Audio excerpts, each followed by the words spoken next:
सभी ई मित्र ऑपरेटर्स के लिए एक बहुत ही जरूरी सूचना है। ये एक अर्जेंट ऑपरेशनल गाइड है। हम बात करने वाले हैं ई मित्र SLA 9.23 के तहत नई सर्विसेज को अपनाने की अनिवार्यता पर।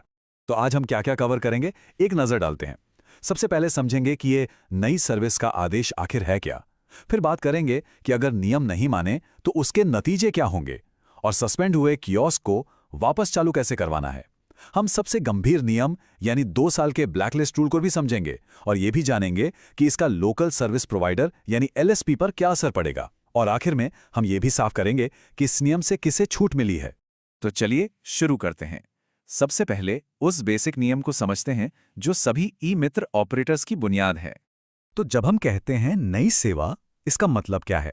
देखिए, सीधी सी बात है, ये कोई भी ऐसी सर्विस है जिसका कियोस्क ने पिछले 3 महीनों में एक भी ट्रांजैक्शन नहीं किया है। इस परिभाषा को बिल्कुल साफ रखा गया है ताकि कोई कंफ्यूजन ना हो। हर कियोस्क को हर 3 महीने में कम से कम एक नई सेवा का ट्रांजैक्शन करना ही होगा। ये कोई सुझाव नहीं है, ये एक जरूरी शर्त है। ऐसा इसलिए किया जा रहा है ताकि आम जनता को ई मित्र पर मौजूद सभी सेवाओं का फायदा मिल सके। अब बात करते हैं कि अगर इस आदेश को नहीं माना गया तो क्या होगा। नियम तोड़ने पर पहला और तत्काल नतीजा क्या है? इसका नतीजा बिल्कुल सीधा और तुरंत है। अगर कोई कियोस्क 3 महीने में एक भी नई सर्विस का ट्रांजैक्शन नहीं करता है तो उसे फौरन सस्पेंड कर दिया जाएगा। तो अगर कियोस्क सस्पेंड हो जाता है तो उसे वापस चालू करवाने का भी एक ऑफिशियल प्रोसेस है। चलिए उसे और उसके चार्जेस को समझते हैं। तो पेनल्टी का स्ट्रक्चर देखिए, ये इस बात पर निर्भर करता है कि कियोस्क कितने समय से बंद पड़ा है। जैसा कि हम देख सकते हैं, 0 से 3 महीने के सस्पेंशन के लिए जुर्माना 500 रुपये है। 4 से 6 महीने के लिए ये बढ़कर 1000 रुपये हो जाता है, और 7 से 12 महीने के लिए 1500 रुपये। मतलब जितनी देर उतना ज्यादा जुर्माना।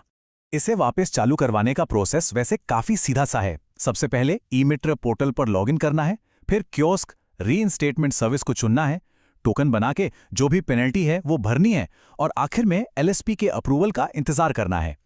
अब इसमें LSP का क्या रोल है? उनके पास आपकी एप्लीकेशन को प्रोसेस करने के लिए 15 दिन का टाइम होता है, और अगर वो इस टाइम में कुछ नहीं करते तो सिस्टम कियोस्क को अपने आप चालू कर देता है। अब आते हैं सबसे गंभीर नतीजे पर। ये वो नियम है जिसे हर ऑपरेटर को बहुत ध्यान से समझना होगा। अगर एक सस्पेंडेड कियोस्क को 1 साल के अंदर रीइंस्टेट नहीं करवाया तो उसे ई मित्रा प्रोजेक्ट से पूरे 2 साल के लिए ब्लैकलिस्ट कर दिया जाएगा, और ये फैसला बदला नहीं जा सकता।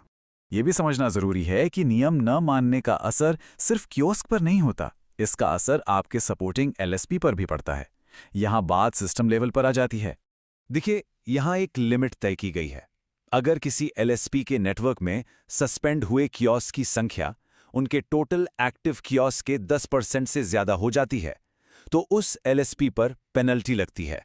और ये पेनल्टी कोई छोटी मोटी नहीं है, बहुत सख्त है। जिस भी क्वार्टर में LSP ये 10% की लिमिट क्रॉस करता है, उस क्वार्टर के आखिरी महीने का जो टोटल कमीशन बनता है उसका 25% सीधा जब्त कर लिया जाएगा। ये एक बहुत बड़ा फाइनेंशियल झटका है, ताकि LSPs अपने नेटवर्क को हमेशा नियमों के दायरे में रखें। चलिए आखिर में ये भी साफ कर लेते हैं कि ये नियम किस पर लागू होता है और किसे इससे छूट मिली है, क्योंकि ये नियम हर कियोस्क पर एक जैसा लागू नहीं होता। नियम बिल्कुल साफ है। जो कियोस्क सरकारी परिसरों में यानी गवर्नमेंट प्रेमिसेस में चल रहे हैं, उन पर यह नियम लागू नहीं होता। लेकिन ध्यान दीजिए, अटल सेवा केंद्र यानी BNRJSK, उन्हें इस नियम का सख्ती से पालन करना ही होगा। उनके लिए कोई छूट नहीं है।